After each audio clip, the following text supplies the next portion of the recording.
Let's get right to it, dog, you know it's raw. Well, let me catch you if you're showing off. They wanted to get you, I hold it off. Thought he was solid, but told it off. Running the field with the underdogs. Don't wanna get involved. I can admit it, I know what it's time and I'm tripping, I gotta regroup. Niggas will fumble a bag. I get to the cash fast, gotta salute. I've been a hustler, look how I'm coming up. You running your mouth, better run it up. I'm running this shit like a big dog. Living my movie, they pissed off. Pushing the law cause we in charge. They gon' play this in the synagogues. How do I feel? I'm feeling great. Bigger the problem, the bigger the plate. Making my move, that shit gotta wait. Ahead of my time, keep it in line. Put on their face, I just learned to keep it all to myself. Wait, a couple of niggas that hang with me that'll bang for me. If I'm doing bad, never change on me. We the salt of the earth. We the motherfucking underdogs. We underestimated. You understand what I'm saying? I got tunnel visions. There's a bunch of ways I'm gonna get it. It's my way or the highway. You ain't fucking with it. Do what I say or go about your fucking business and take this money with you. I ain't dealing with no fucking children if they not my own. Going by myself, I'ma die alone. These bitches catch my wave and more just hopping on. They hear what I make, it starts to turn them on. I think it's sorcery, the way they ride the bone. The black magic stick, they stopping by my home when I'm not even home. I'd rather be alone so I can conquer shit and I can see it wrong. I just keep popping shit cause I won't be here long. I'm hopping on the road and get my knees along. She wanna drop it low and get her eagle on. My new bitch bad as fuck, she look like me alone. I came up from the dirt, was born right under y'all. And just like God of wine, said I just want the ball. These niggas seasonal, I watch them leave and fall. The last gon' finish first, cause we some underdogs. They say the first shall be last, and the last shall be first. Nigga, we gon' rule this kingdom, nigga. This one West. Ride to the sunset, slide to the moon for a boss. All said ghetto, then I got him, that's my doggy dog. Don't bark, gotta mean biting, we them underdogs. Off the wire, 5 yards, I'm pressing all of y'all. 9 niggas up like I'm director from a casting call. I don't give a fuck, you want beef, neck to all of y'all. UPK priest, lace up boost, then it's time to ball. The clip name Wendy, all these shells, I'ma let them fall. Niggas claim they better than like who they think they better than. One West soldier, best believe we got that metal in. Last name Cannon, cause I still got them drummers in. Kept I set that trap to hell, yeah, I'ma let them know. Underdogs, you niggas tripping, we'll be popping on you sniffing. Real crafty with that smithing, lock in on the mission, rocking all out. You the type to hop out, you be bitching, cop the crew time. Now the Glock, glitch it, nigga.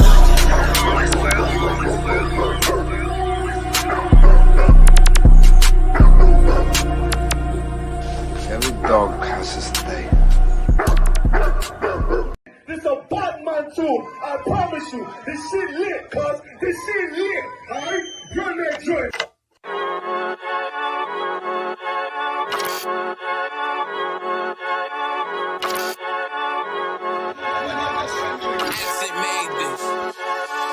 They say they wanna hear that raw shit.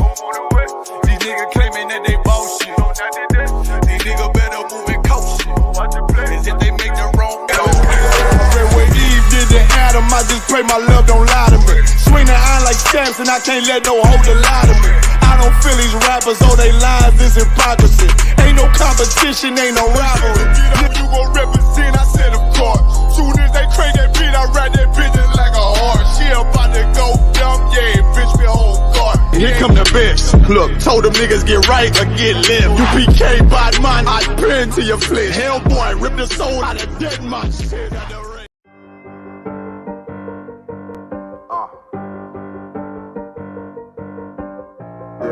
Get ready for an unforgettable experience at the Midwest Fire Weekend from August the 1st to the 4th. Join us as we bring together all blacks, Hispanics, and Native Indians under one banner for 4 days of powerful brotherhood and sisterhood. I ain't show no mercy, we gon' show them boy what time it is. I pop out like I'm Samuel, I got time to kill. Haters thought I died, I survived, they don't know how I did it. Got it. Day 1 kicks off with the Round Table of Truth podcast featuring Captain of 13,000 Mauaquai. Also, we will be having a breakfast and sip event at 12355 Gratiot Avenue, Detroit, Michigan. Then, we will be having scripture breakdown with none other than 12 Shield General Muhammad from 7 p.m. to 9 p.m. Then later, we will be having game night.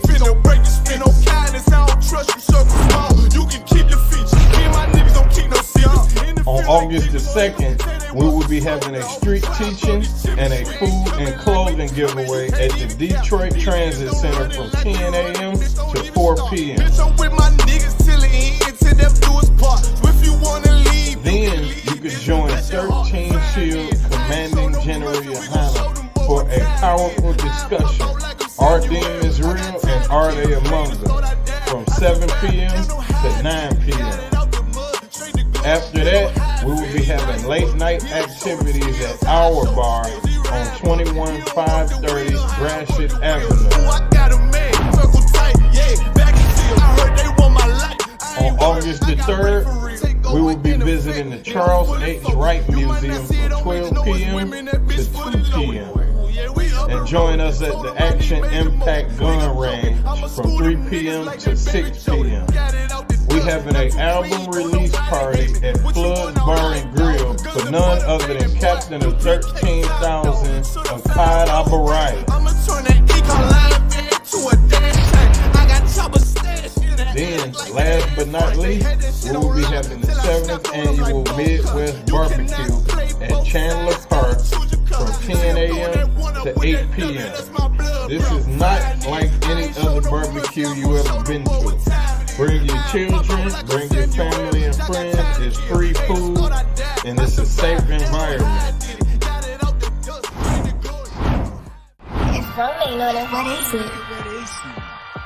Also, get you a room at our hotel for special rates. Book now for a comfortable stay close to all of the action. Purchase your tracks today.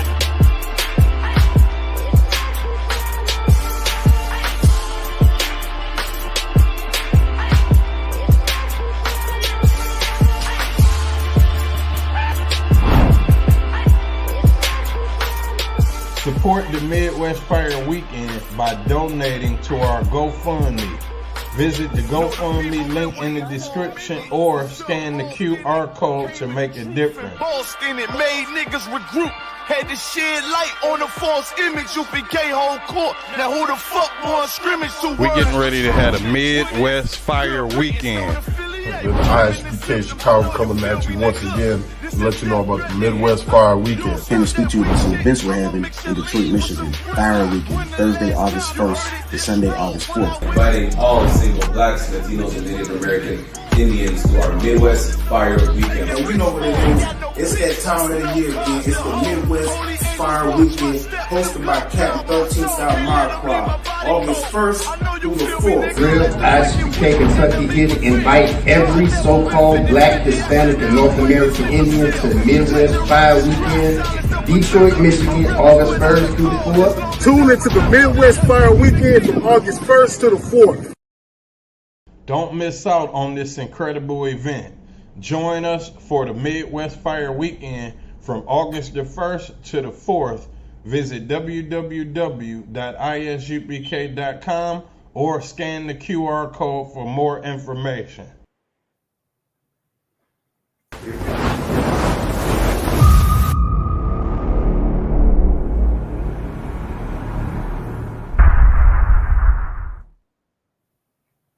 Hey, Shalom, Yahweh Bashim, Shabrakatham to all the brothers, Yahweh Shamar, Alatham Bashim, Yahweh Shai to all the sisters.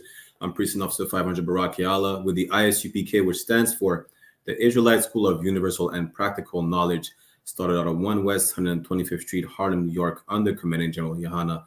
You understand, since 1969, we've been teaching you the truth about the Bible, your culture, your customs, your origins, understand your identity. And when I say I'm talking about the so-called blacks, Latinos, and Native American Indians, the descendants of the slaves in the Western Hemisphere, in the Americas and the Caribbean, who are the true biblical Jews of antiquity, or the so-called Israelites. You understand? Basically, today is damn near like a part 2 of the class of last week, especially considering the fact that a lot has been going on. The latest events that have been transpiring in our precious kingdom, I gotta say, is Most High in Christ. But a lot of us have an illusion where what were they saying again? That after COVID, everything's gonna go back to normal. A lot of us have an illusion that their life, or whatever the case is gonna go back to normal. Well, what is normal? That's the question. You understand? Because right after COVID, what happened? Besides the monkeypox, Russia invaded Ukraine. China's still talking about invading Taiwan. You understand? They're popping off in the Middle East. So what would you consider would be going back to normal? This is why these classes are so important. You understand? The I.S.U.P.K, because we not only will let you know how to function in life, in all aspects of life, in everything that you're dealing with, everything that you're going through, but we're gonna give you the truth. Yes, then we're gonna give you the harsh truth, the bitter truth, the one that hurts, not a sweet lie that makes you feel good, where your life is gonna so-called go back to normal, whatever you consider normal. No. We're gonna give you the truth, which is a hard pill to swallow. You understand? And that truth is that the kingdom that you're still trying to be a part of is falling apart. There's nothing you can do about it. You understand? And it's time for you to separate more than ever. And here's the problem. The problem is that our people are under a spell, under an illusion that they are part of this kingdom. That they feel just like, and because of that, they're trying to feel the same way that the rulers of the kingdom feel. And unfortunately, this kingdom is only running of our oppression, meaning what? The rulers of this kingdom are in heaven because we're in hell. So how can you be part of a heaven while that heaven is built on your hell? You understand? Not only that, but we also suffer from Stockholm syndrome, where we think, we could trust in the oppressor. We're like a prey that thinks that they could trust in their predator, right? Here's the thing, though. For argument's sake, let's say you could.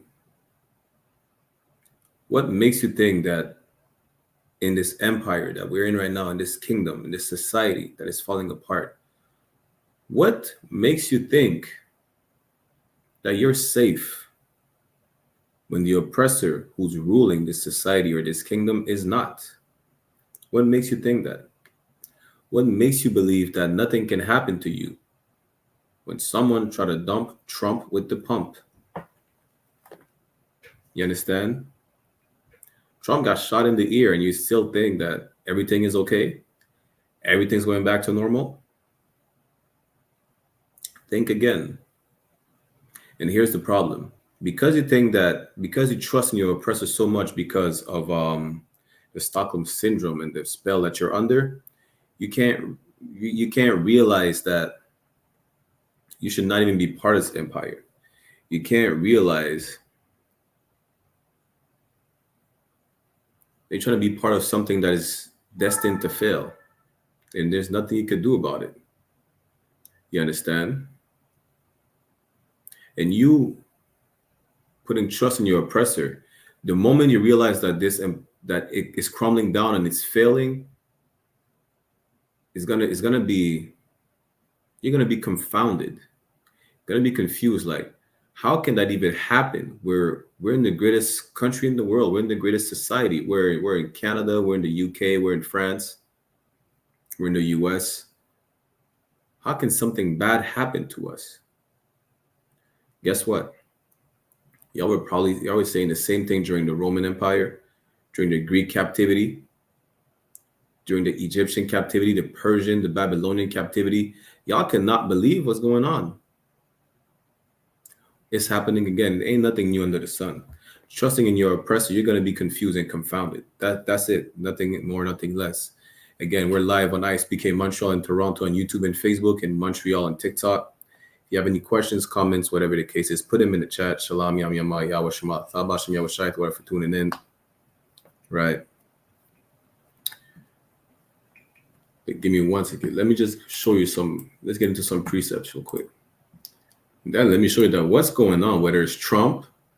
Listen, France is on the brink of blowing up as well. The people in France, listen, you see how people are supporting Palestine to have Palestinian marches? In France, they're preventing people from marching for Palestine. But guess what they're allowing? They're allowing neo-Nazis to march. Listen, hey, Lord be with you. Right? Give me 1 second. Let's go into Isaiah chapter 30, verse 1. If you want to see what we're sharing on the screen, you could just head to the YouTube channel or the Facebook page, I.S.U.P.K Toronto or Montreal. All right. Rick said, at least you're on the right side, though. I don't know what you're talking about. Listen, I am on the right side. You know why? Because I'm in the I.S.U.P.K. I'm on God's side. We don't advocate for Trump, for Biden, for Trudeau, for anyone, the liberal, the conservatives, the Republicans. We don't have a dog in the fight.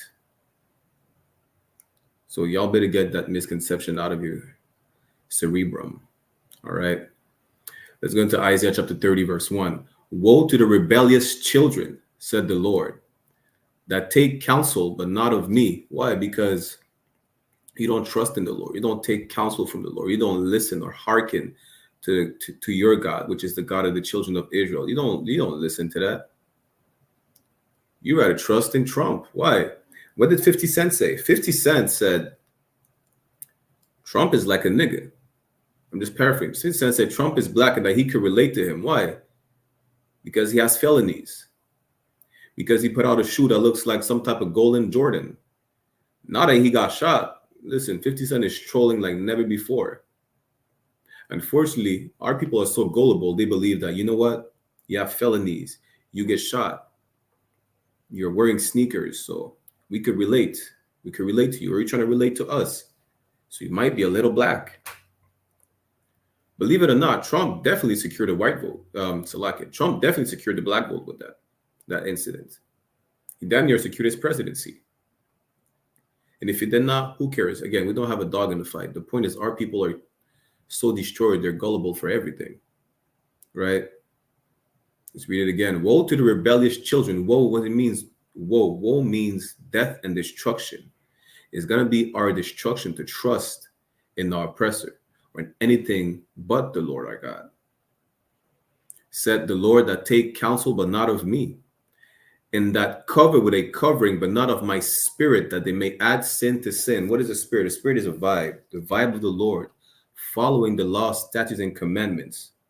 You understand? Just like the spirit of Christmas is putting up a tree, spirit is a vibe. It's not something that, it's not something spooky that the Christian church would tell you. It's not something that you see in the movies. It's not a poltergeist, right? Spirit is that vibe that you have.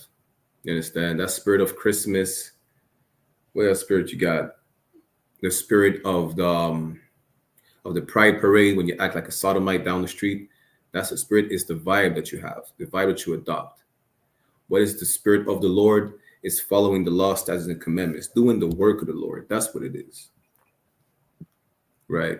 And if you don't cover yourself with the spirit of the Lord and you trust in heathens, so like if you trust in heathen, basically you don't cover yourself with the spirit of the Lord. Why? Because the nation of Israel, the 12 tribes, blacks, Latinos, and natives are forbidden to trust in anything, anyone but the Lord our God.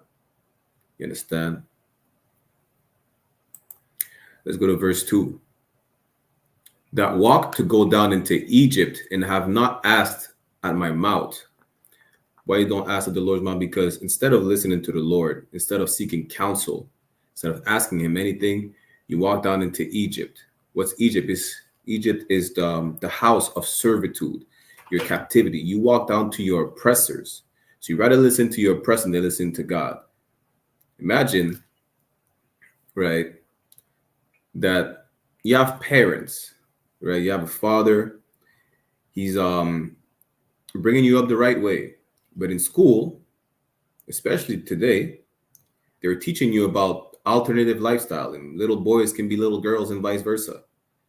Instead of listening to your father who's telling you the truth, instead of listening to your father who's directing you the right way, saying, listen, you're a boy and you cannot be a girl, you'd rather listen to the teacher because it pleases you, because it sounds good, that you could do whatever you want.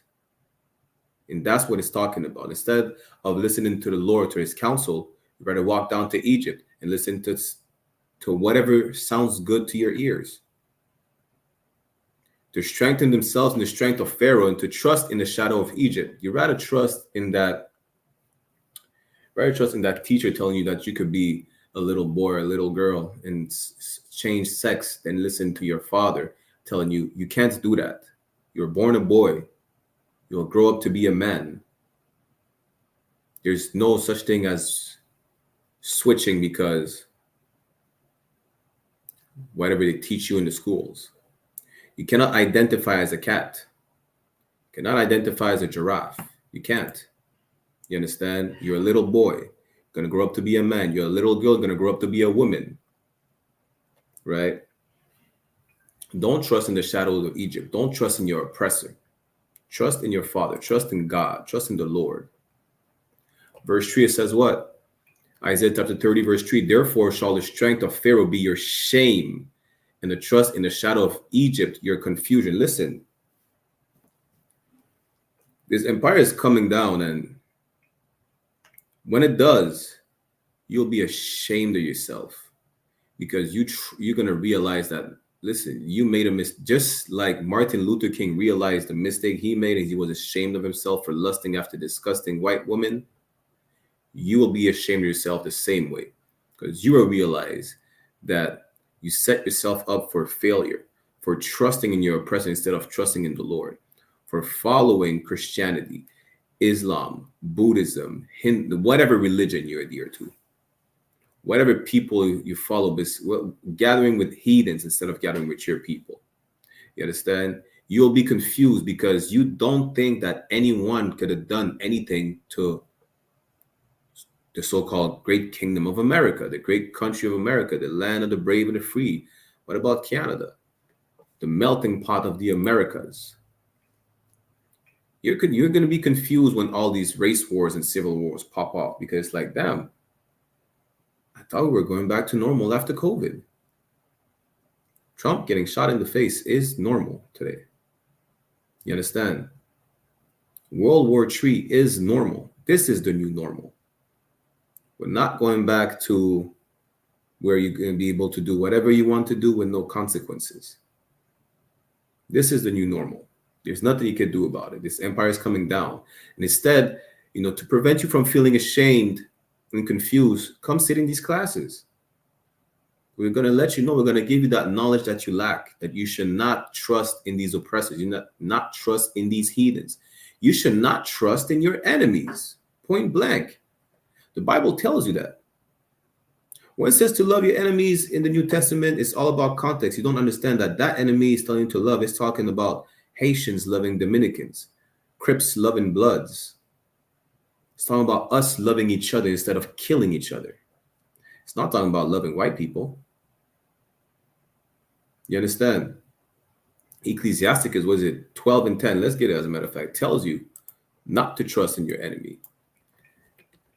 Let's get it real quick. Again, any questions or comments, just put it in the chat. Right. Ecclesiasticus chapter 12 verse 10 says, never trust thine enemy. Never. It doesn't say sometimes. It doesn't say if there's one good white person that could trust him. No. Never trust your enemies. Ever. Not even that one time. Why? Because for like as iron rusted, so is his wickedness. Iron is bound to rust. They're bound to show their true colors. Whether you like it or not, it is inevitable. You want to support Trump, the Democrats. You want to support the liberals, the conservatives. You want to support Russia and go against America, or whoever you want to support. You're not supposed to trust in your enemies. Ever. I understand some of y'all don't even know that y'all had enemies. Guess what? the children of Israel, the 12 tribes, so-called blacks, Latinos, and natives, every single nation outside of them are their enemies. It's that simple. We should not trust into our enemies. Never. Not one time. And the thing is, you still think that you're safe in your oppressor's kingdom. Well, clearly he's not. So why would you even think that in the first place? I think even if he was safe in his kingdom, you're still getting lynched in 2024 today. Like, what makes you think you're safe in his kingdom, whether he's safe or not? If he's not, that's damn. It should be self-explanatory. But here's the thing. You suffer from lack of knowledge, and you reject the knowledge that God doesn't love everybody, that you have enemies. I can show you who your enemies are if you don't believe me, right? It's not rocket science. Let's go to Deuteronomy chapter 28. We have to break it down and see line by line every time, all the time, again and again. Why? Because you refuse to accept the truth. Just like Hosea chapter 4 and 6 says, you're destroyed for lack of knowledge because you reject the knowledge.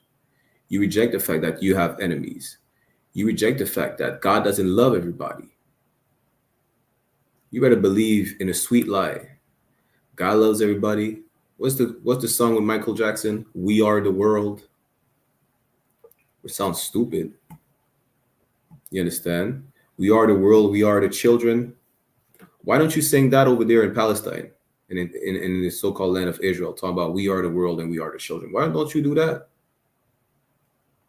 Have the Palestinians and the so-called Israelis sing we are the world hand in hand together. Why don't black people go knock on, I mean, the woman's dead now, but the woman who had Emmett Till unalived, right? Why don't y'all go to her door, hold her hand, and sing together, we are the world? Just go ahead and do that. Let me show you who's your enemy. Deuteronomy chapter 28, verse 68 says what? And the Lord shall bring thee into Egypt again with ships. Again, Egypt is just the house of bondage or servitude. You could read that in Exodus. Which one is it? Exodus 13 and 3, right? If I'm not mistaken, where it tells you Egypt is the house of bondage, servitude, which just means slavery, right? We would go into slavery by the way of ships, and by the way whereof I spake unto thee, thou shalt see it no more again. We shall not see our land ever again. I mean, for a very long time. Just a quick sidebar, which shows you that the people over there oppressing the Palestinians are not the real Jews. If they were, they would not be over there right now. That's just a quick sidebar. And there you shall be sold unto your enemies for bondmen and bondwomen, and no man shall buy you. Listen, you were sold to your enemies. Those people you were sold to, whether it was the Africans, you were sold into slavery to Caucasians. You should not ever trust in Caucasian people. 50 Cent should have never said that he could relate to Trump because he got shot. He could relate to Trump because he's a felon. Like, being a felon, getting shot and all that, how does that equate to black people? We're not criminals naturally. You understand? He is. Let all the so-called rednecks, associate with Trump. We should not associate with extremely openly racist men. Never. Y'all putting your trust in Egypt when this empire falls and 50 Cent loses his position, his status, or he becomes irrelevant to white people. He's going to be confounded. He's going to be confused. He's not going to understand that really he never was a part of America. He's not an American. He's a slave. He's not even a man. When the Constitution said, right, that something about being written for men, whatever the case is, listen, it did not include the slaves. Slaves were not even half of a man. They're like, you understand? He's going to be confounded. But now let me show you that whatever is happening right now is bound to happen, and worse will happen. It is prophesied in the Bible. There's nothing you could do about it. Really. Damn, in my city in Montreal, there was a they have Palestinian protests damn near every weekend. They started fighting with the police. When was it? Last weekend? You understand? There's a spirit going on in the world right now that everybody's about to burst. They're all about to blow up. They can't take oppression anymore. Nobody can. Right? Everybody's going at it against each other. And there's nothing nobody can do about it. You know, it has to happen. And it's happening right now. Right? There's that spirit. I'm going to show you the spirit right now. The spirit or the vibe that people want to fight. People will fight. They will kill each other. I'm on TikTok. They will unalive each other. You understand? And it can be helped. Let's go to Revelation chapter 6, verse 4. Revelation 6 and 4 says, "And there went out another horse that was red, and power was given to him that sat thereon to take peace from earth." That horse is not a literal red horse. You're going to understand. This is why it's so important to be in these classes. Why? Because this is not the Christian church where a red horse is going to have the power to take peace on earth. The Bible cannot be read literally, every single verse, every single line. Just like in Revelation, the dragon is not an actual flying lizard that spits fire. It is not. You understand? A pregnant woman fighting a dragon is not happening anywhere, but probably in Game of Thrones. The point is that horse is not a literal red horse. That horse is the spirit of war. Is coming to take peace from earth. You don't see nobody talking about peace anymore. It's all about conflicts. China, Taiwan, China and India, damn near about to go at it. Kim Jong-un is just waiting for an excuse to just push the button. Russia, forget about Ukraine. Ukraine is gone already. Why don't you start praying for Poland or Moldova? Because they're next. You understand? The Africans are kicking out the French from the countries in Africa. A lot of them are siding with Russia, right? It's bad, and it's just about to get worse. There's no more peace talks. That's over with. God let loose that spirit of war. That red horse is the spirit of war. He's coming to take peace from earth. And there's no more peace. You're going to see, the little cat that came, and I don't know how he did it. I'm not sure about the firearm laws in Pennsylvania, but he managed to go to a Trump rally, go up on a rooftop, even though Secret Service were present, and managed to shoot Trump in the ear. Imagine Trump would not have turned his head or whatever head movement he did. He probably he probably would have got a piece of lead in the head. The point is, worse is about to happen. Worse. Whether it's civil war, race wars, world war, worse is about to happen. I was talking with one of my brother, right, who kind of watches politics. Here's the thing. Maybe Trump is not the one that might push for a world war. Maybe he's not. But here's the thing. With the tensions in America and in Canada, right, even in France, because like I said, France are allowing neo-Nazis to just march down the street freely.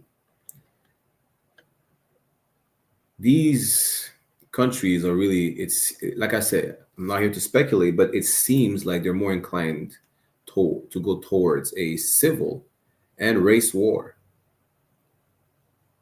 And what's the issue with that?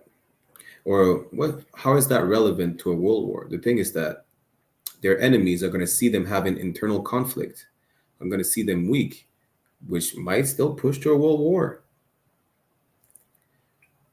Whichever comes first. Listen, all these are bound to happen regardless, and they will all happen whatever order they happen in. You understand? Let's get back to Revelation real quick. Revelation 6:4. And there went out another horse that was red, and power was given to him that sat thereon to take peace from earth, and that they should kill one another. And it was given unto him a great sword. Listen, race war, civil war, world war. Y'all are going to start unaliving each other. You will unalive each other. You understand? And listen, for a lot of people, it's a sad thing. It sounds crazy. What is the new normal? How are we getting back to the new normal? This is the new normal, right? And how crazy it sounds. Let it happen. It has to happen. Hey, SHALAM, Madawan, Yabashan Shabrakatha, Sikazakai Mat, where for tuning in, another one. Right. It has to happen. As a matter of fact, give me 1 second.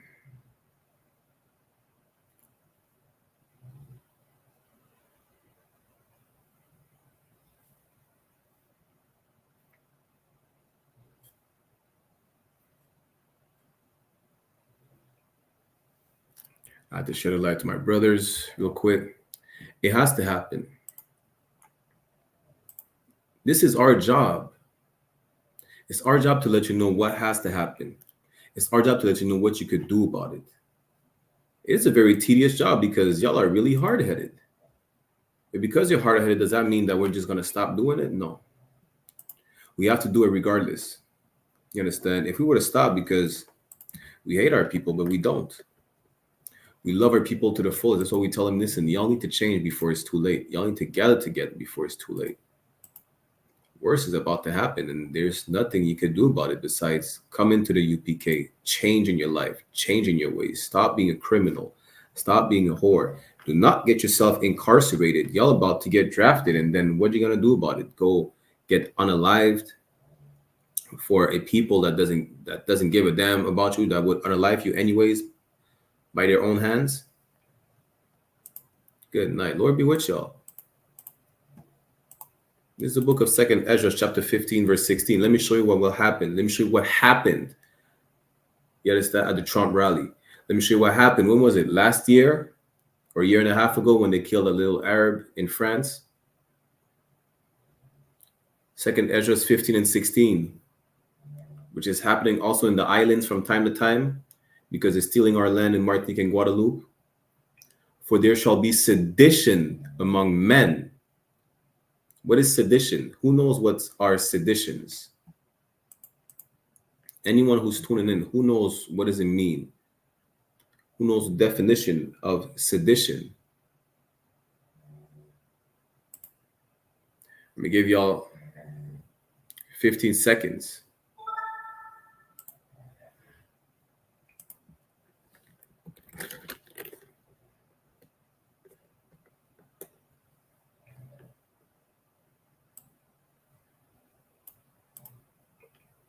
What is a sedition? What does it mean?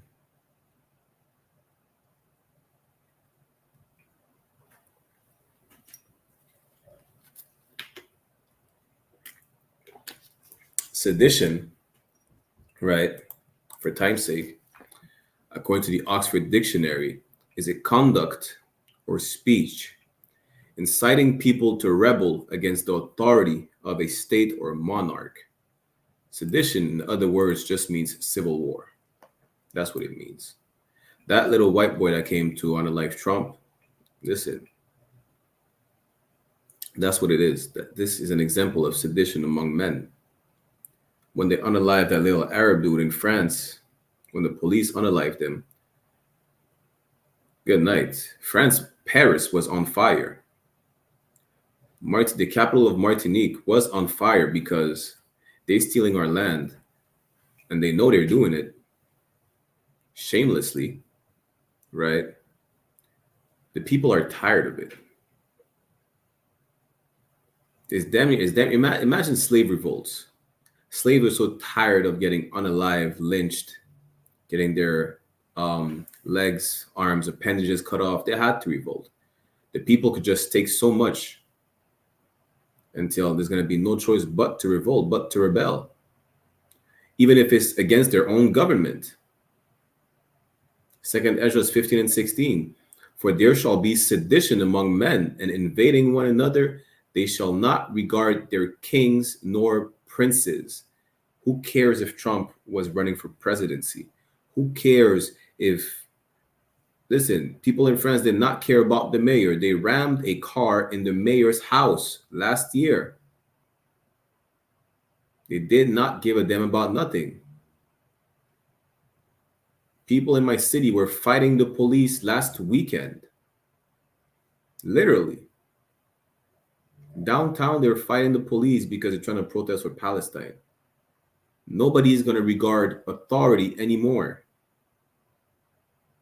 Talking about a martial law, people are all type of conspiracy theories, martial laws, and whatever nonsense they see in the movies. Nobody really gives a damn about that. Everybody has guns. Everybody has guns. Everybody has their weaponry. Nobody respects the government. Let me just make it more simple. Nobody does.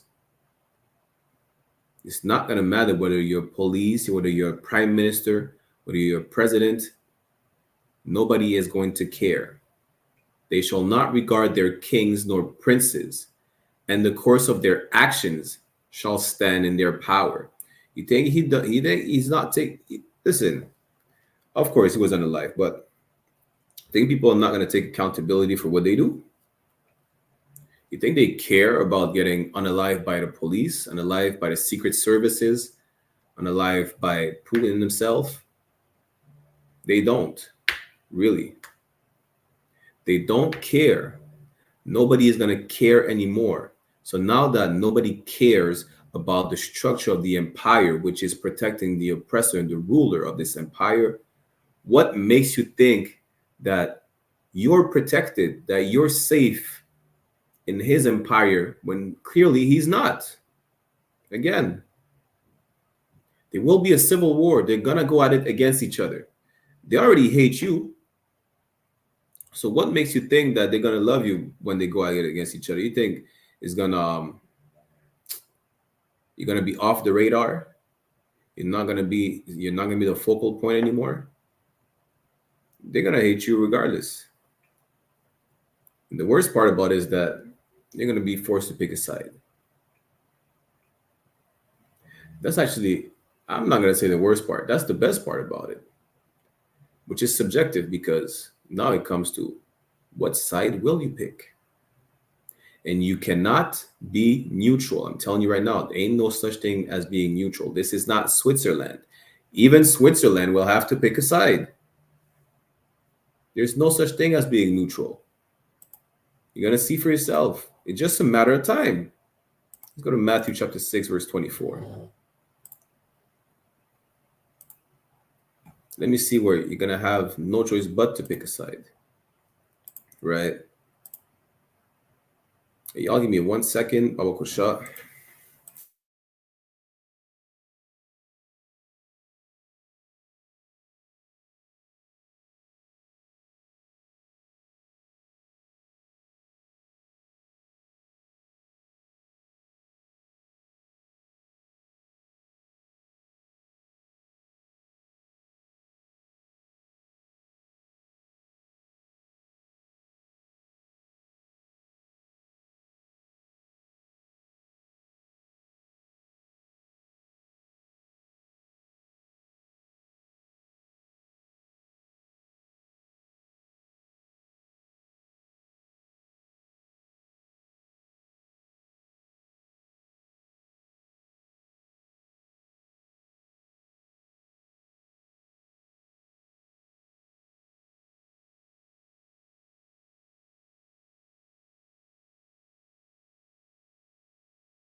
So lucky for that. So now let's go to Matthew chapter 6, verse 24, where you have no choice but to pick a side. You're going to see for yourself. You're going to understand. This is Christ speaking. He said, no man can serve two masters, For either he will hate the one and love the other. You cannot serve two masters. You cannot be neutral. You cannot, have a stake in both sides. You're going to have to select one side. You understand? Or else he will hold to the one and despise the other, as you cannot serve God and mammon. Meaning what? When I say picking both sides, I'm not talking about picking the left wing or the right wing. It would make no sense because those are two wings on the same bird. No, you're going to have to pick either God's side, which is in the I.S.U.P.K. under Commander General YAHANNA, or you're going to have to go with the heathens. Whether you select the left, the right, the diagonal, the Christians, the Muslims, the Asians, who cares? Because it's going to be them against the Most High. So now you're going to have to pick a side. You cannot be part of the world. You're going to have to abandon the world. Like Christ said, right? When it says God so loved the world, he only was talking about you. But when it says in 1 John chapter 2, verse 15, love not the world, it's talking about them, the society and their ways. You're going to have to pick a side. You cannot be part of multiculturalism when not only besides it falling apart, it's against the Most High. Multiculturalism is over. You will go in a race war. And it is prophesied. Now, which side will you pick? What are you going to do? You understand? Ask yourself that.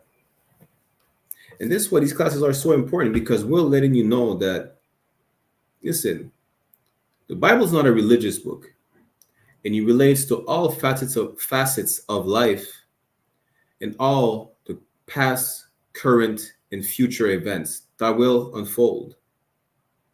All of them. COVID was not a coincidence. The monkeypox was not a coincidence. Just not ever be a sodomite, right? Ukraine going to war with Russia, it's all prophesied in the Bible. We're letting you know that these are the signs that, listen, it's time to gather together before it's too late. The Bible says gather together before it's too late. I'm slightly paraphrasing, right? You should stop trying to join these oppressors. For what? The crazy part about it is, if there was a way to prevent it, you would. But you should not. Regardless, you can't. Yeah, let's go to Isaiah. What is it? No, it's Jeremiah 50:51. So don't think, just like Ecclesiastes, right? Is it chapter 1, verse 9 says, well, don't think anything is new under the sun. There's nothing new under the sun. Nothing. You trying to fix the oppressor's kingdom. It's not new. Hey, Shalom, Passion, Yahweh Shemal, Thabashim, Yahweh Shai, whether for tuning in, sis, on the YouTube. You trying to fix the problem of society is not new. You trying to get rid of racism. You trying to get your people be accepted. You trying to fight for, trying to pray for Palestine, fight for other people, right? Focusing on anyone else but your own is not new. But you should not do that. And even if you do, there's nothing, you will not bring peace to the Middle East by supporting either Israel or Palestine. You will not free Ukraine from I don't even know if I can even say that. Ukrainians are literally Russians who decided to rebel and separate. The point is, you will not fix what you call as the world's issues. You will not. Everything, all the conflicts are supposed to happen. You will not fix the ozone layer. You will not bring the animal back to life, right? You will not be able to do whatever nonsense we talk you're talking about. You will not be able to do that. If Christ is not coming to bring peace, what makes you think you will be able to bring peace? Make it make sense. What you have to do is separate from these people, separate from their ways of life. Don't try to fix their issues. Their issues is your redemption. Their issues is your salvation. Their issues is the beginning of the end of your captivity. Why would you fix that? Why would you let them keep you captives? Why would you let them keep you subservient? How does that? It just shows you how sick we are as a people. That's really what it is. It's just like when we got freed from Egypt, we started complaining to Moses. Maybe we should have stayed in Egypt. The hell with Egypt. We're free. Why would we want to stay slaves? Here's the thing. A lot of y'all are comfortable in the position that you have in your oppressor's empire. I remember, when was it? Was it last year? There was a sister on Facebook. I forgot her name. She's a Levite, a so-called Haitian, right? I'm not going to bring down the whole story. Come to find out that she said it herself. I'm paraphrasing that. She could never had a good spot if black people were ruling in the kingdom. She's only comfortable because our oppressor is ruling. She really thinks that she has a comfortable position in her oppressor's kingdom. And that's a Haitian woman. It's sad. Don't you see what they did to Haiti? Like, even the fact that you're over here in Montreal as a Haitian woman, right? That you had to come over here to make a living is because of that same oppressor who you feel comfortable under. You don't realize that, right? If they did not have destroyed Haiti, if they did not have put embargoes on Haiti, not a so-called bogus debt on Haiti, you would not have had the need to come over here. You could have built Haiti. It was damn near, if I'm not mistaken, the richest island in the Caribbean. Haiti has natural oil resources, right? And all bunch of natural resources. Biden, not Biden, what's his name again? Was it Bush? One of the president in America told Haiti they're not allowed to grow their own rice. They have to import it from America. That's the reason why a lot of Haitians are over here right now, because of all the embargo put on Haiti, because of the debt they had to pay back to France. And yet you still think that you're comfortable in your oppressor's empire? That's just crazy to me, because she really said that there's no way she'd be comfortable if black men are ruling. She could only feel comfortable when white men are ruling. Well, guess what? White men are ruling because they destroyed your people. And you feel comfortable having them destroying your people so that they could be in rulership and offer you a position where you think you feel comfortable in? This is called Stockholm Syndrome again. This is to show you how sick of a people we are. In a sense where we're just sick. We don't understand. It's a disease that we suffer from, that only the men of the Lord under Commandant General YAHANNA could cure you. You understand? Let's go to Jeremiah 51. Let's go to verse 6.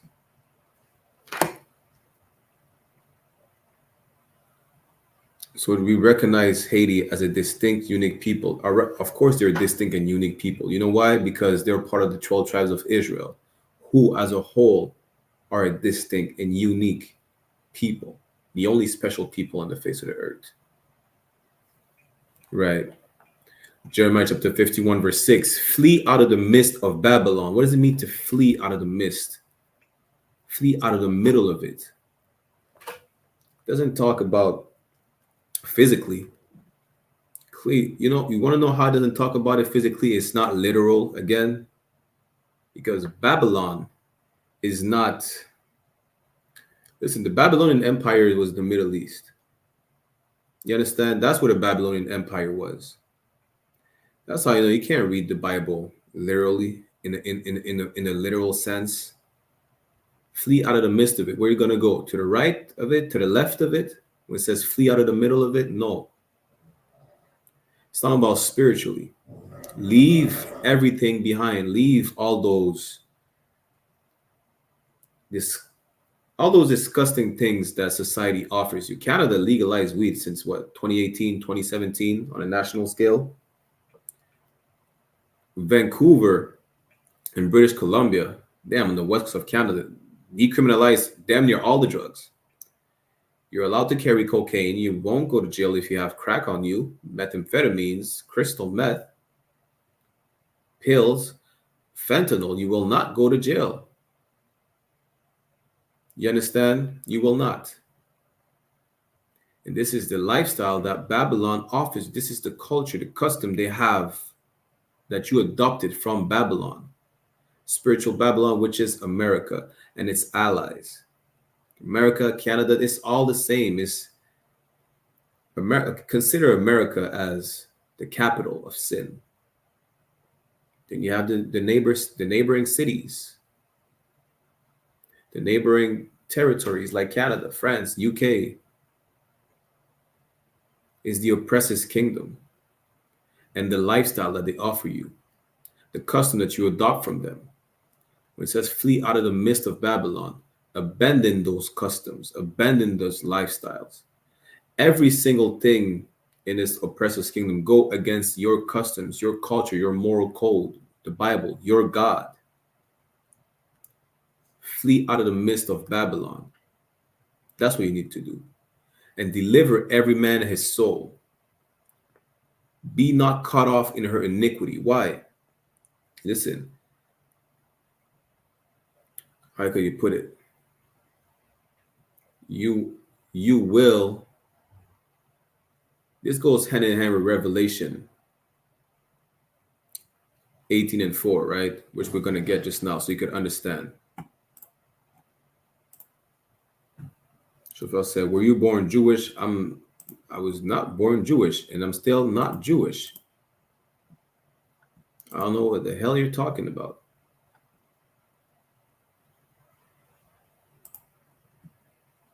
This goes hand in hand with Revelation 18:4. Why? Because you don't want to suffer from the consequences with taking part in her iniquity, in her sinful lifestyle, right? That's what Revelation 18:4 says. Revelation 18:4 says, I heard another voice from heaven saying, come out of her. It's talking about Babylon again. My people, that ye be not partakers of her sins, that you receive not of her plagues. For instance, don't be a sodomite and you will not get the monkeypox. Don't be a drug dealer. You will not get unalived. Your children will not do drugs. Don't be a drug addict. You're not going to overdose. Don't be a prostitute. Don't partake in her sinful lifestyles. That's what it is. So that you be not cut off, again, be not cut off in her iniquity, like in Jeremiah 51:6 says. For this is the time of the Lord's vengeance. He will render unto her a recompense. Listen, again, you go back to Revelation 18, where it says to reward her double. The recompense of this kingdom was the same recompense the Greek got, the Romans got, the Persians, the Babylonians, the Egyptians got. The recompense, the consequence, the reward for enslaving our people, for murdering us, for lynching us, for castrating our men and raping our women. You understand? There's nothing that you could do to stop the inevitable. Let's keep reading down. Let's go to verse 8. Because this is exactly where we want to go in the first place. Jeremiah 51:8. Babylon is suddenly fallen and destroyed. Howl for her. What do you mean howl? You see how a wolf howls? If you cry for her. Take balm for her pain, if so she may be healed. What you would do if you could is that you would try to fix America's problem. You would try to fix Canada's problem. You would try to fix the world, the whole planet Earth's problem, right? You try to fix it. Put a band-aid on it. That's what you would try to do if you could. But you can't. Get that in your head. Verse 9, we would have healed Babylon. We would have done it if we could have done it. Because our people are so comfortable in being slaves. Just like a lot of us are just like the Israelites that Moses freed. Right? They complained to Moses. We were better off in Egypt than in the wilderness. A lot of y'all think that you're better off in a factory. Nothing wrong in working in a factory, but you're better off working for white people than working to establish your empire, to be the ruling class. You're better off being subservient than to rule. You're better off being ruled than to rule. So you would try to heal Babylon. You would try to heal America. You would try to get rid of racism. Again, Jeremiah 51:9, you would have healed Babylon, but she is not healed. Forsake her. Forsake her. Forget about it. And let us go, everyone into his own country. Listen, multiculturalism is dead. Everyone is going to stick to their own, whether you like it or not. For her judgment reacheth unto heaven and is lifted up even into the sky. Listen, God is going to make judgment rain down on these disgusting, filthy heathens. And Lord be with y'all who's still trying to be part of America. Lord be with y'all if you're trying to be part of your oppressor's kingdom. You could, if you can't see it's falling down and you still think, there's a brother that said America is untouchable. Because he really thinks that he's a good patriot, proud to be American. America is not untouchable. Listen, Canada and the States let 2 or 3 Chinese spying balloons in their airspace. Nobody noticed it. You really think you're untouchable? Y'all are living on past pride. Y'all like the OGs on the block thinking he's untouchable. What is going on TikTok? Live restricted for some audiences. Here's the thing. TikTok, you cannot cancel the truth. You understand? You cannot clip me. I'm Mr. Unclippable, just so y'all know. The point is, there's nothing that you could do about it. The normal that you grew up with has been over with. It's been over with. You understand? And if you think that the oppressor cannot be brought down, you're more delusional than he is. Because he even knows that his time is coming. You think they don't know the Bible? You think they don't know these scriptures? You think they don't know their Esau, their Edom? Listen, they know exactly what's going on. They know it can't be helped. That's why they're going to oppress you even more. They're going to do the most because they know their kingdom is coming to an end. Let's go to Revelation chapter 12, verse 12. Right? What's another question? My bad, what are you? First of all, no sweat. I'm an Israelite of the tribe of Benjamin. And this is not a star. This is King David's signature. The character that looks like a triangle facing upward is the character Da, right? And the way you write King David's name in the Hebrew, the Lashon Kodash, the holy tongue, is Da Wad Da. So these two are 2 Das, one inverted over another. That's it. That's how King David decided his signature to be.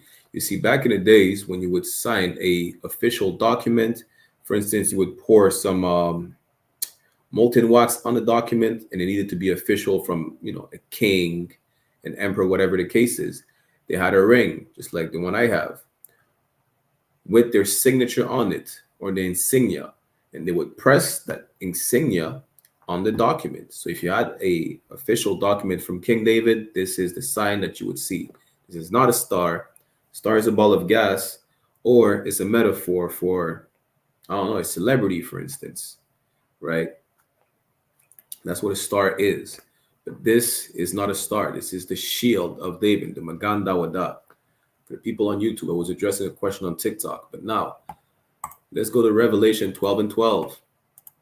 The oppressor knows his time is coming to an end. So he will do the most. Revelation chapter 12, verse 12, it says, "Therefore rejoice ye heavens, and ye that dwell in them. Woe to the inhabitants of the earth and of the sea." Again, woe means what? Death and destruction. We're letting you know something big's about to happen. It will happen. It's happening right now.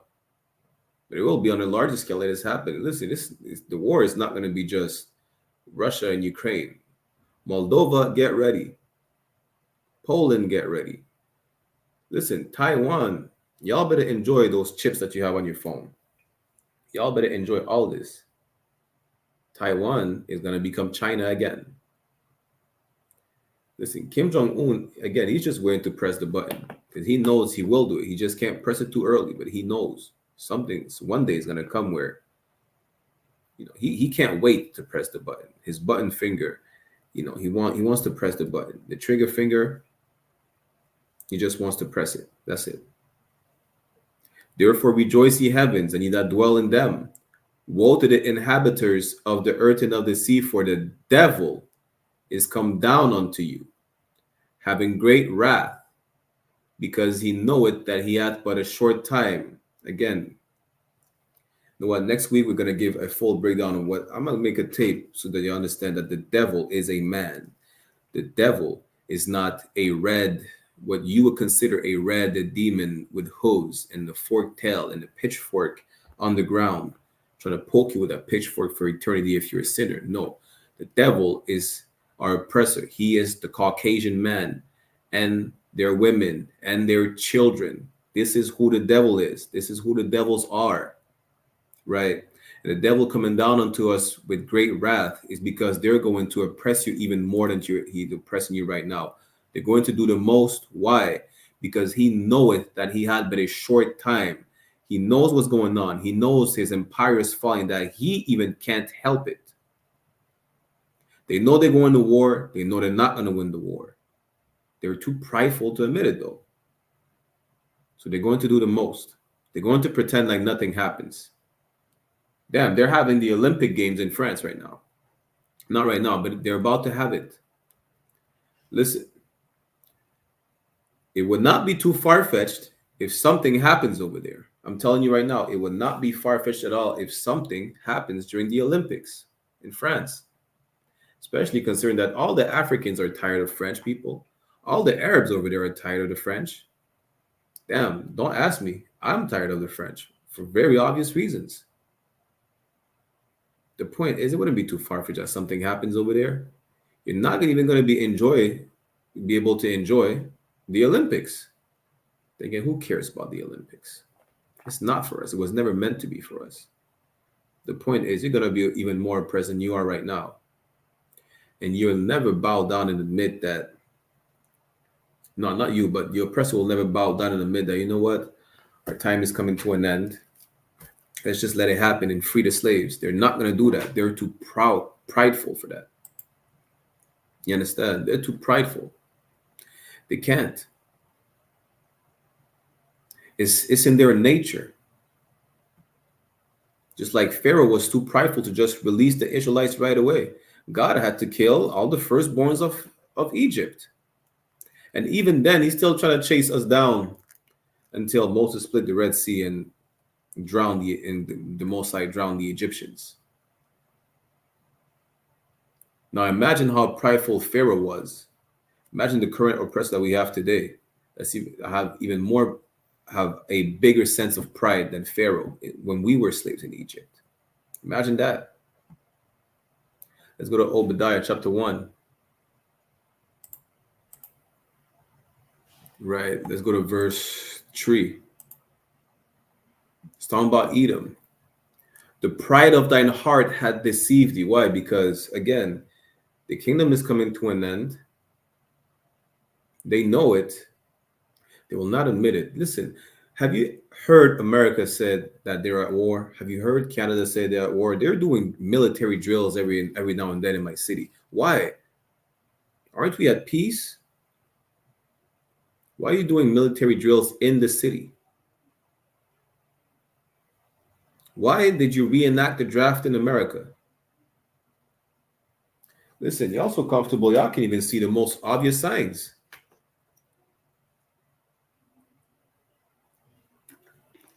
You understand?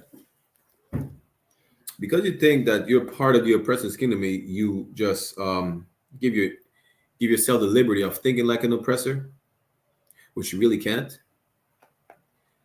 If his pride deceived him and that you're trying to think like him, you're going to adopt that similar pride, which will deceive you like it's deceiving him. The pride of its heart deceived them. They think they're untouchable because they think they're untouchable. You think they're untouchable because you think that they're untouchable and that you're part of their kingdom. You think you're untouchable. Newsflash. Trump has more than, how many felonies Trump got? I forgot. He has what, 32 felonies, 42 felonies? You cannot have more than one felony. You have one felony, you can't get a job. He has 25 felonies, he can still run for president. You're delusional if you think you could think the same. You're delusional if you think you're going to be treated the same. You're a special people. You're a people that God loves. And this is not the pride of your heart deceiving you. This is the Stockholm syndrome that you suffer from. You understand? We got the cure. We got the cure. The cure is to come into the school, to come into the Israelite School of Universal and Practical Knowledge under Commandant General YAHANNA. Learn your true culture. Learn your true heritage, your language. Learn your identity. That you are of the 12 tribes of Israel. That you should not fall after these heathens. For what? Proverbs 3:31 says, envy thou not the oppressor and choose none of his ways. Envy him for what? His kingdom is coming to an end. And he can't even realize it. You want me to envy a prideful idiot?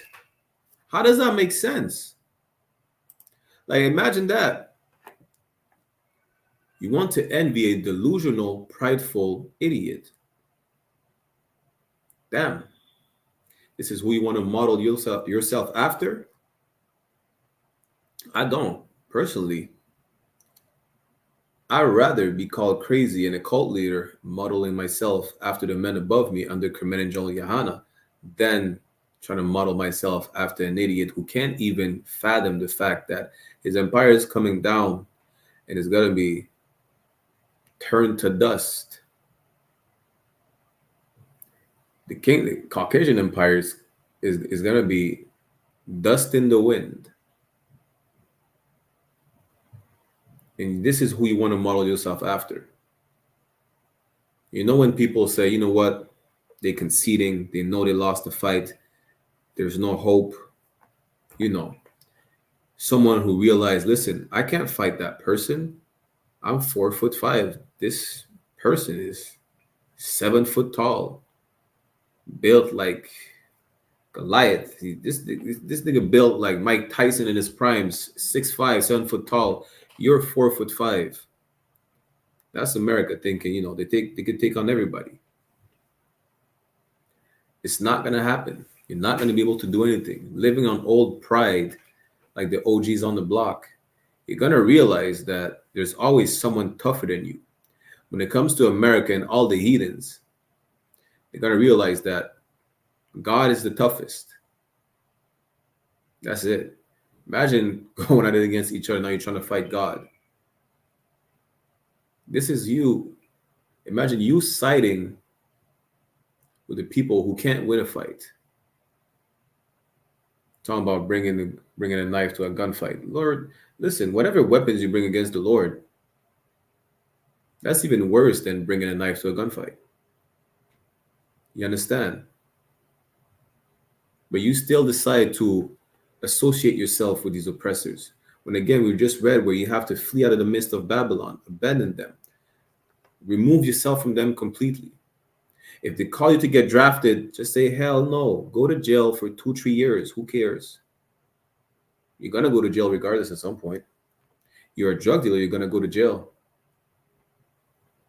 You're a criminal, you're going to go to jail. Call me to get drafted, best believe I'm going to jail. I'm not going to fight in my oppressor's military. I'm not going to go unalive some people so that your oppressor's empire could keep running smoothly, knowing that it only runs smoothly because we're oppressed. I still can't understand how you cannot understand the most simple things in the world. Again, common sense is very uncommon these days. I understand it's not your fault. It's just they did a number on us. You can't even understand that A lot of y'all don't even understand that they're oppressed. You understand? That's the crazy part of it. Just know this. There's one thing that we have to do after we separate from them. Right? Just like we read in Revelation 18:4 and Jeremiah 51. We have to gather together under one banner. We completely have to abandon them, meaning what? If we separate from these oppressors, but we're still Christians, we're not going to be able to do anything. Why? Because in that back of your head, it's still going to be like, you know what? Maybe they were not all that bad. Maybe I could try to save one of them, bring them into the mix. Don't ever do that. We just read in Matthew. Let's get it again, as a matter of fact, right? We read in Matthew chapter 6, verse 24. You're gonna have to pick a side.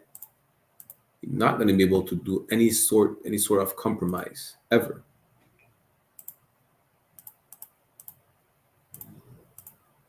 Matthew 6:24 says, "No man can serve two masters, for either he will hate the one and love the other."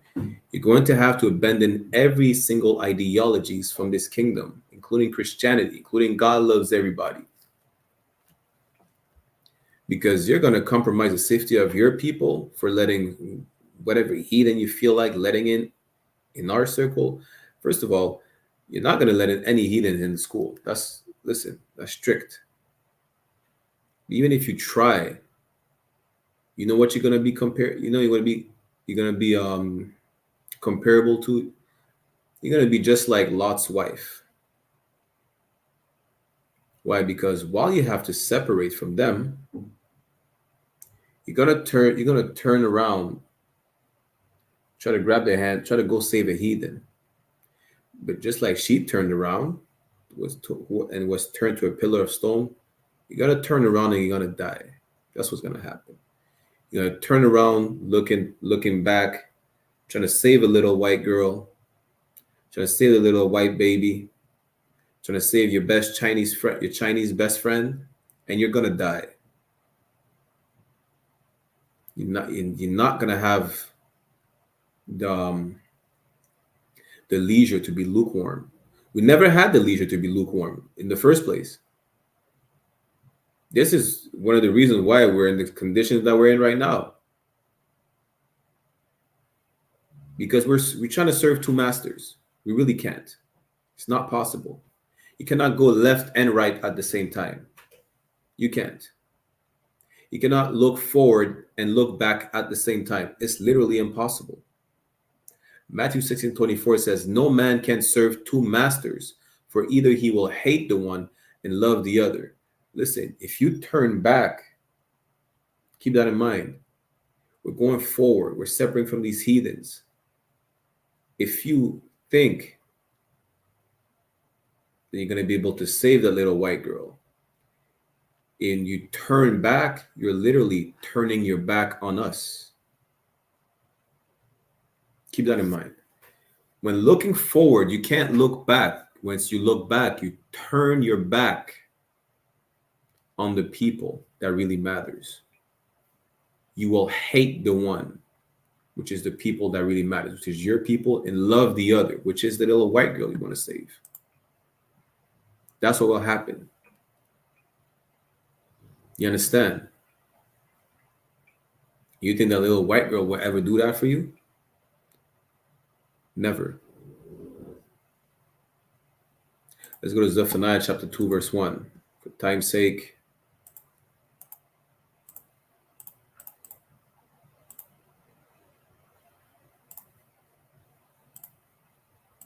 Zephaniah 2:1 says, "Gather yourselves together, yea, gather together, O nation not desired." Now, how are we going to be able to gather together if you are trying to save every single heathen that you see? Last time, was it last week? Yeah, it was last week. I think it was last Thursday, as a matter of fact. I forgot if she's an Arab woman, a white woman. She was asking about, what about the little innocent white babies? What about the little innocent white babies? What about the little innocent black babies that were fed to alligators? What about them? See, it doesn't work both ways, right? All they could say, well, it's horrible, but it was in the past. Well, let's take us off the equation for a second. We're talking about the little innocent white babies. What about the little innocent Palestinian babies y'all keep bombing? What about them? It doesn't go both ways. You have to pick a side. You understand? Here's the thing. When it says gather yourselves together, O nation not desired, not everybody is not desired, and not everybody will have to gather together. It's going to be impossible anyways for everyone to gather together at the same time. Like we read earlier, everyone's going to flee to their own country. So whether you like it or not, it's going to be impossible for you to sing "We Are the World." Impossible. You could try, sing it in your head, hum it. It's not going to happen. You're not going to, what did the weed head say? The weed head say, if you sing a word, you manifest it in existence, or whatever nonsense they say. Yeah, put the weed down.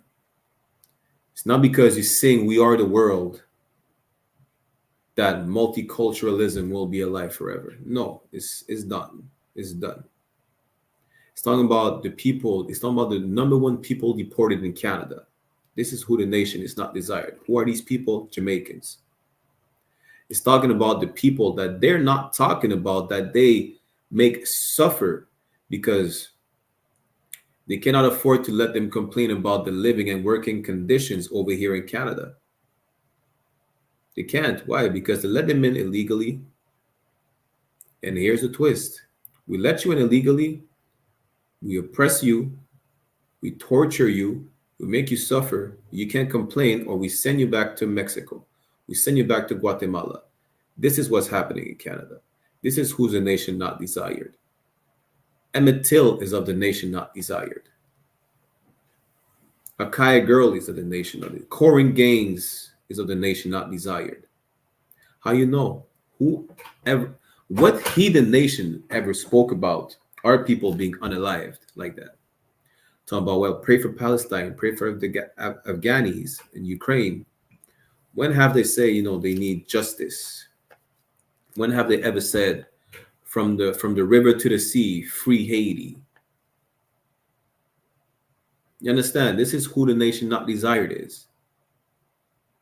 The people making a journey to the Darien jungle.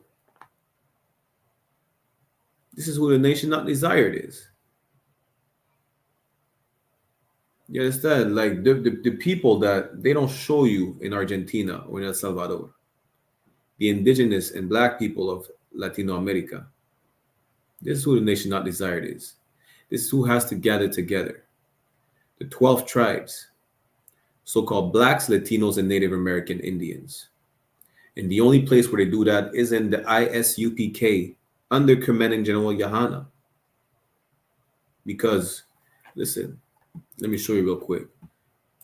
The I.S.U.P.K under Commanding General YAHANNA is the sanctuary it's talking about in Ezekiel chapter 11.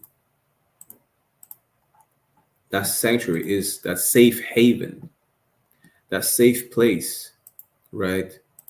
Nowhere else. Give me 1 second.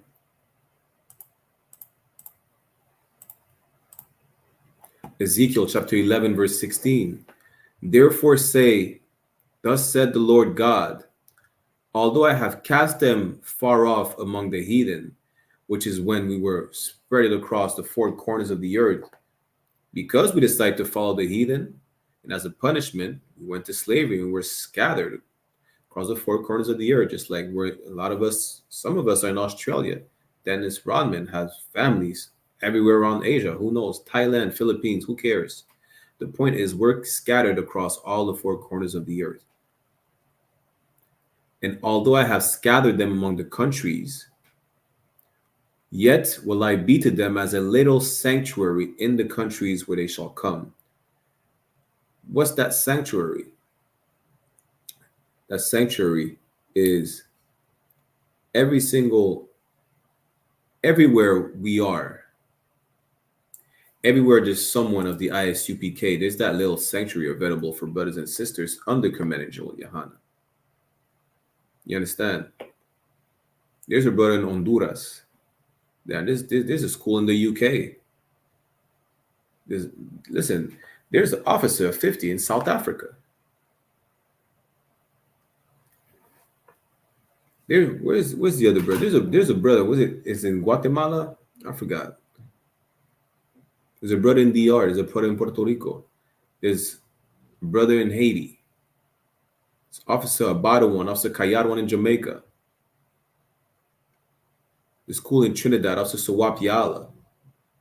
Everywhere we are, anywhere we are that sanctuary for our people, that safe haven, that place where their kids are safe, where their women are safe, where the men don't fear to being unalived by each other. That's the ISUPK.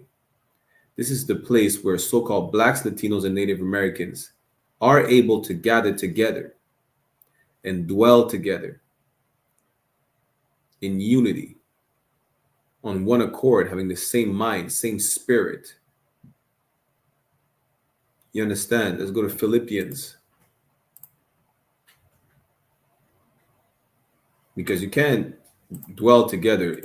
Living in the same neighborhood, the same community is good, but if we're not under the same accord, one accord, having the same spirit, thinking alike, you're not going to dwell together in unity for a long time. I'm telling you that. Why?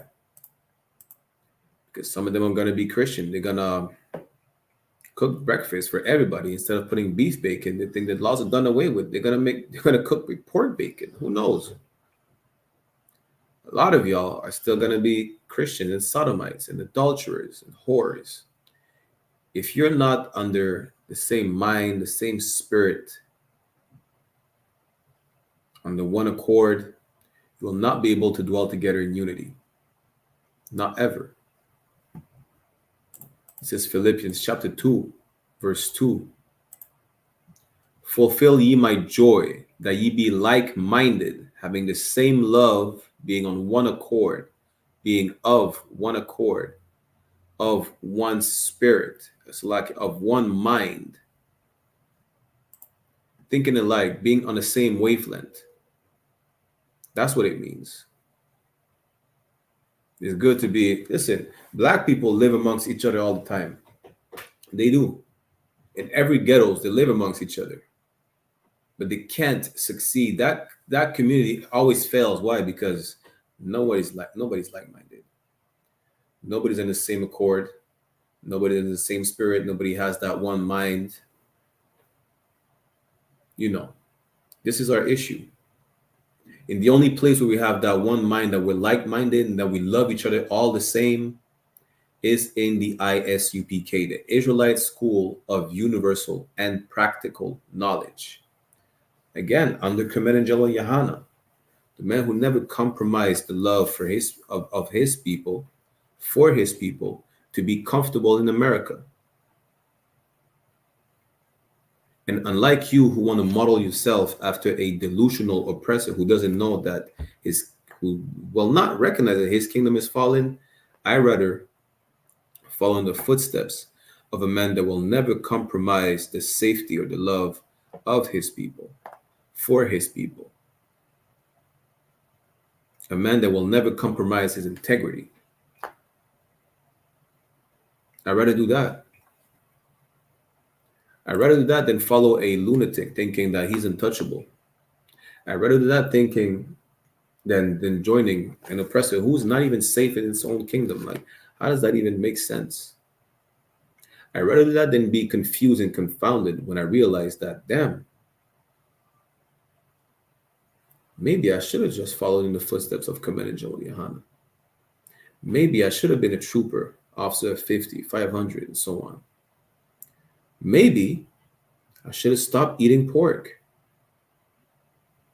Maybe I should stop listening to a people that is only thriving because my people are on crack.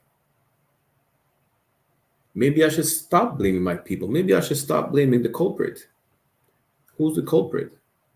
It's the oppressor's fault. Everything that we go through is the oppressor's fault.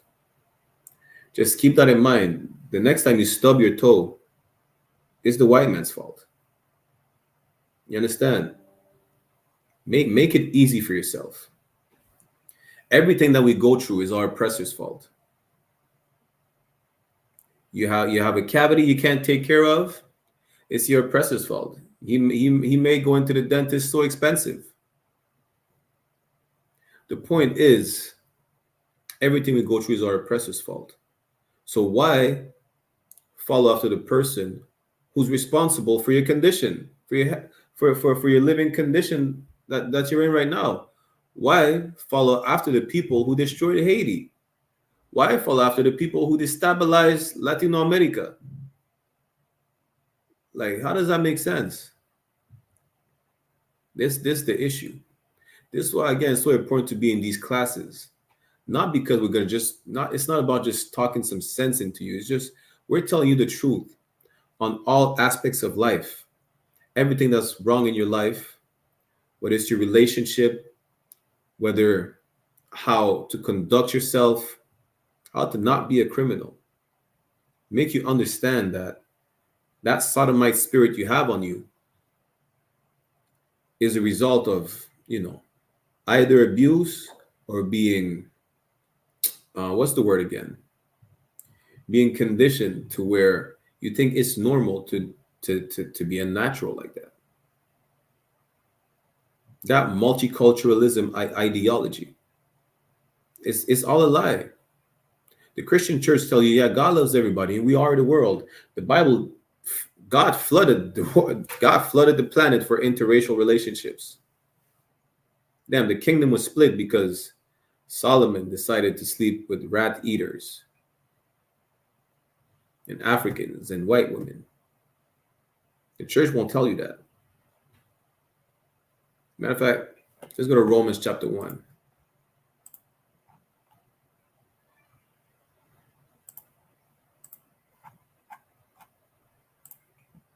Romans chapter 1 verse 25 says what? Give me 1 second. Who changed the truth of God into a lie? Who did? The Christian church. Who's running the church? Call it Christian church, Roman Catholic church. It's all the same. Who's running the church? Your oppressor's running the church.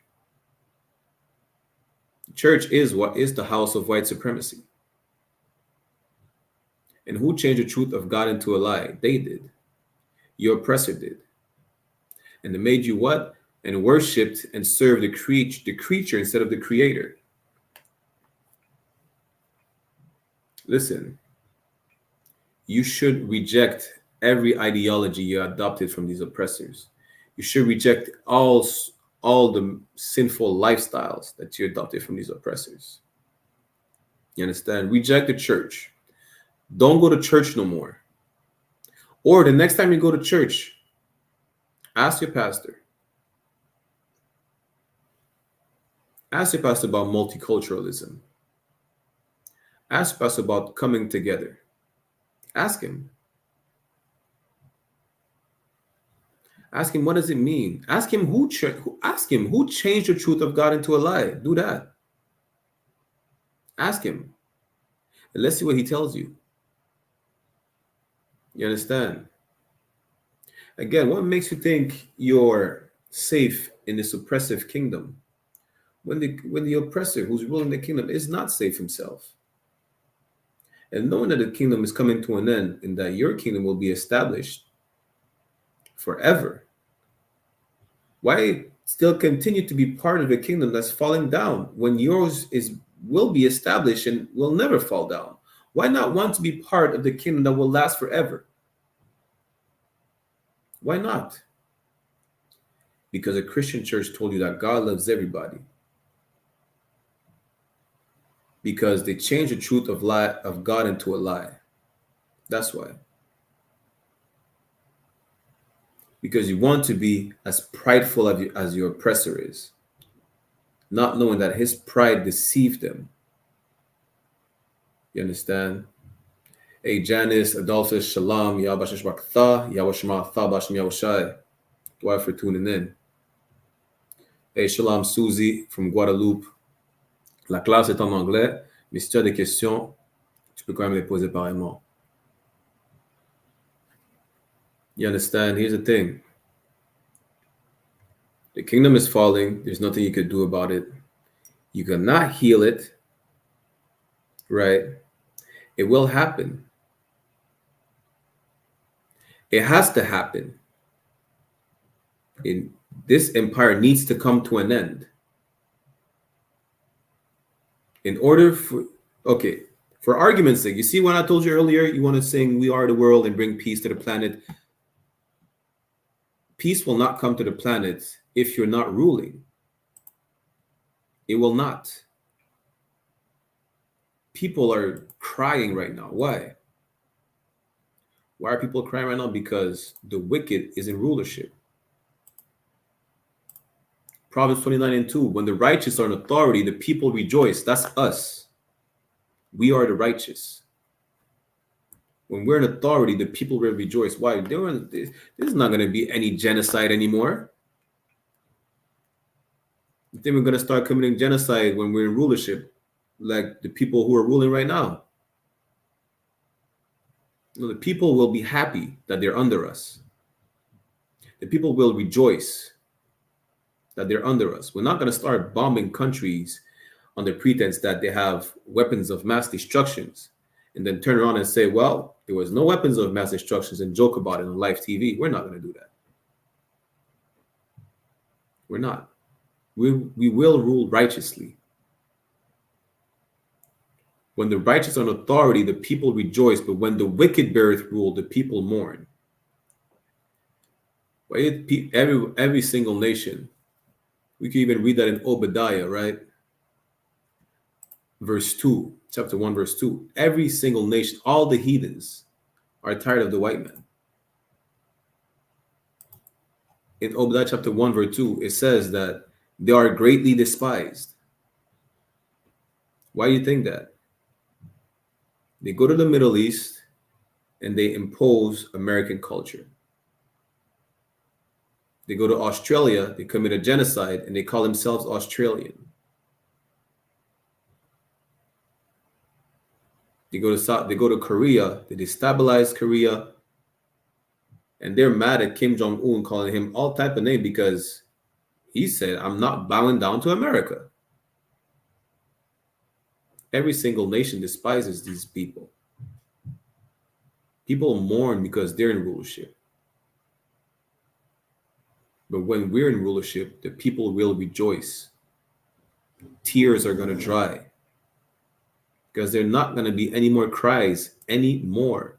Let's go to Revelation for time's sake. Give me 1 second.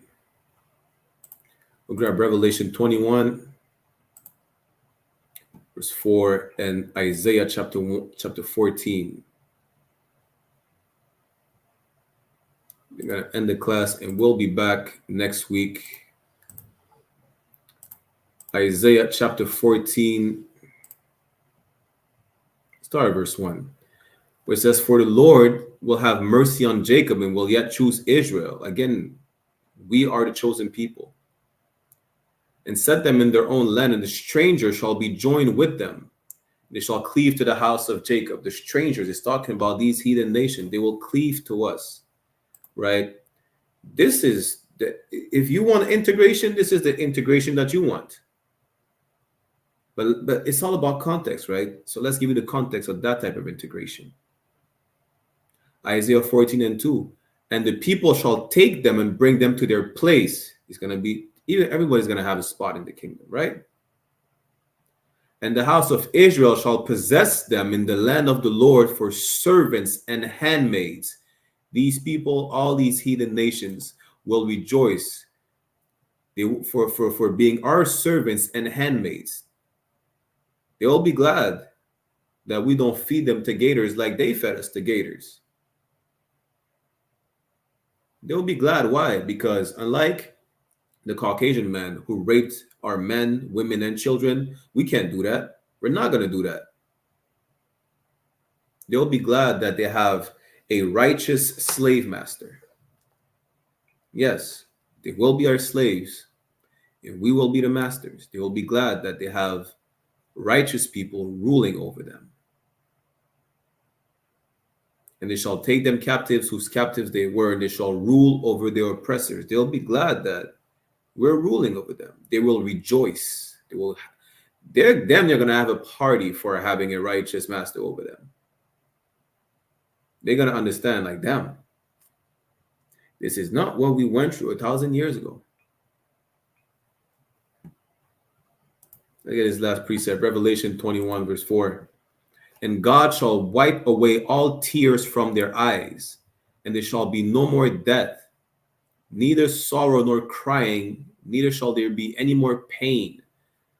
They will rejoice because we will not be committing genocides.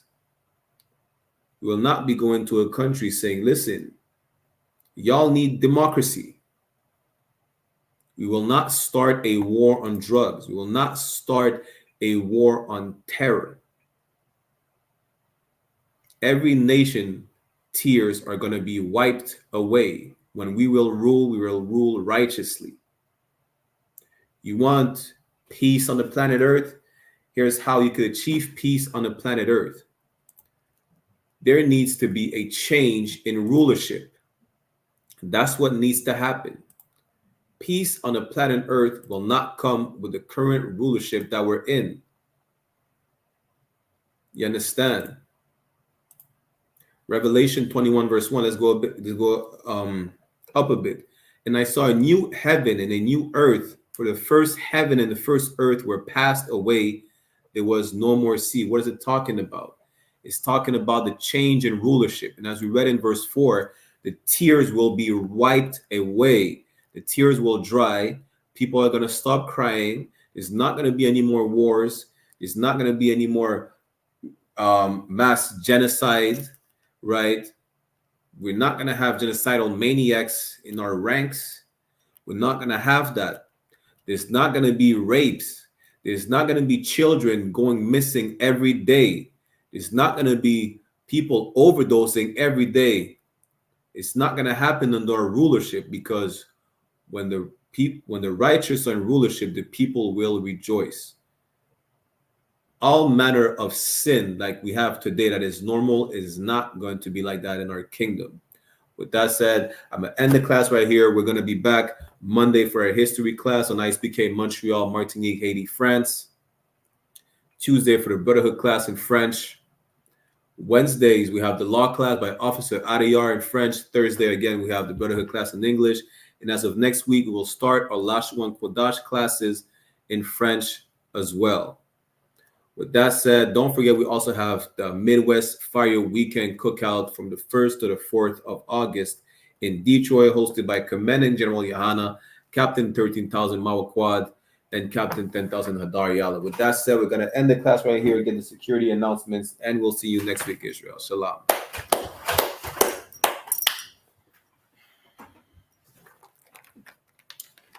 We are the I.S.U.P.K, started at 1 West 125th Street, Harlem, New York, under Commanding General YAHANNA. Rule for new brothers and sisters.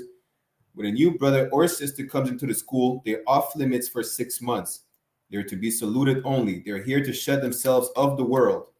If they need transportation, the teacher will arrange it. After 6 months, if a brother or sister has an interest in a particular person, he or she must get permission from the head to speak to a brother or sister.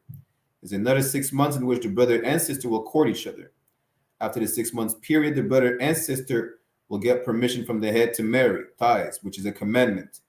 Numbers chapter 18, verse 21, and Malachi chapter 3, verse 8 to 10 means tenth in the Hebrew, ma'ashara. 10% of every penny of any increase the Lord gives you, give to the treasury department or teacher, priest fund, free will offering for priests, not mandatory, whatsoever amounts you'd like. Upcoming holy convocation, we have the memorial of blowing of trumpets, which will be Wednesday, October 2nd, which you can read more about in Leviticus chapter 23, verse 24 to 25.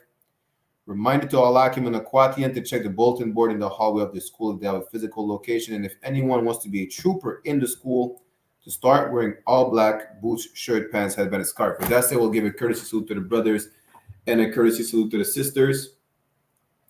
Mina visual majam, which means to stand. Mina visual majam Shabbat. Majam, Barak, Yahweh Ba Hashem Yahweh Shai Brakat Thumb, which means Yahweh in the name of who you call Christ, Yahweh Shai. Bless y'all. Yajamatha, which means hands down. SARS, to turn and face your sisters. We're going to give them a courtesy salute as well. Menavijal Majam Shabbat. Majam, Barak, Yahweh Shamar Alathan Bashim Yahweh Shai, means Yahweh watch over you in the name of Yahweh Shai. Yajamatha. Class dismissed. And don't forget to tune in to General Mahaiman's class right now on One West Online Classes on YouTube. All right. Shalom, Israel.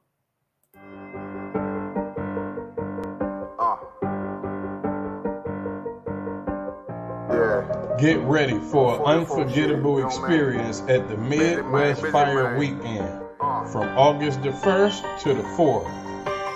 Join us as we bring together all blacks, Hispanics, and Native Indians under one banner for 4 days of powerful brotherhood and sisterhood. I ain't show no mercy, we gon' show them boy what time it is. I'll pop out like I'm Samuel. I got time to kill. Haters thought I died, I survived. They don't know how I did it. Got it. Day 1 kicks off with the Roundtable of Truth podcast featuring Captain of 13,000 Mauaquai. Also, we will be having a breakfast and sip event at 12355 Gratiot Avenue, Detroit, Michigan. Then, we will be having scripture breakdown with none other than 12 Shield General Mahaiman from 7 p.m. to 9 p.m. Then later, we will be having game night.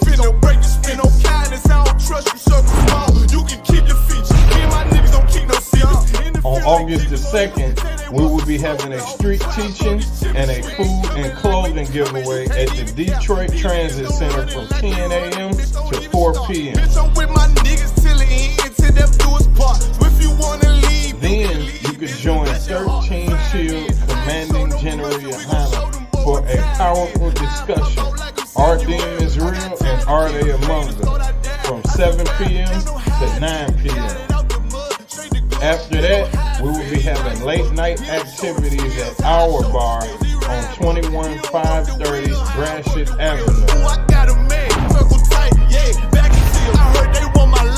On August the 3rd, we will be visiting the Charles H. Wright Museum from 12 p.m. to 2 p.m. And join us at the Action Impact Gun Range from 3 p.m. to 6 p.m. We having an album release party at Flood Bar and Grill for none other than Captain of 13,000 of Clyde Abarai. Then, last but not least, we will be having the 7th annual Midwest Barbecue at Chandler Park from 10 a.m. to 8 p.m. This is not like any other barbecue you ever been to. Bring your children, bring your family and friends. It's free food and it's a safe environment.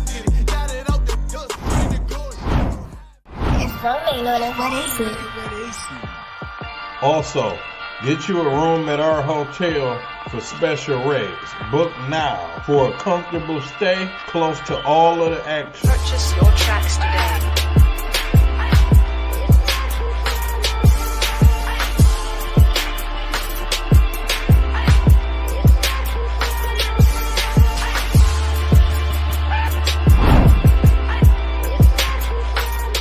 Support the Midwest Fire Weekend by donating to our GoFundMe. Visit the GoFundMe link in the description or scan the QR code to make a difference. Boston, it made niggas regroup. Had to shed light on the false image. ISUPK whole court. Now who the fuck won scrimmage to? We're getting ready to have a Midwest Fire Weekend. The I.S.U.P.K Chicago coming at you once again to let you know about the Midwest Fire Weekend. Came to speak to you about some events we're having in Detroit, Michigan. Fire Weekend, Thursday, August 1st to Sunday, August 4th. Inviting all single blacks, Latinos, and Native American Indians to our Midwest Fire Weekend. And you know what it is. It's that time of the year again. It's the Midwest Fire Weekend, hosted by Captain 13th out Marquardt, August 1st through the 4th. Real I.S.U.P.K. Kentucky here to invite every so-called Black, Hispanic, and North American Indian to the Midwest Fire Weekend, Detroit, Michigan, August 1st through the 4th. Tune into the Midwest Fire Weekend from August 1st to the 4th. Don't miss out on this incredible event. Join us for the Midwest Fire Weekend from August the 1st to the 4th.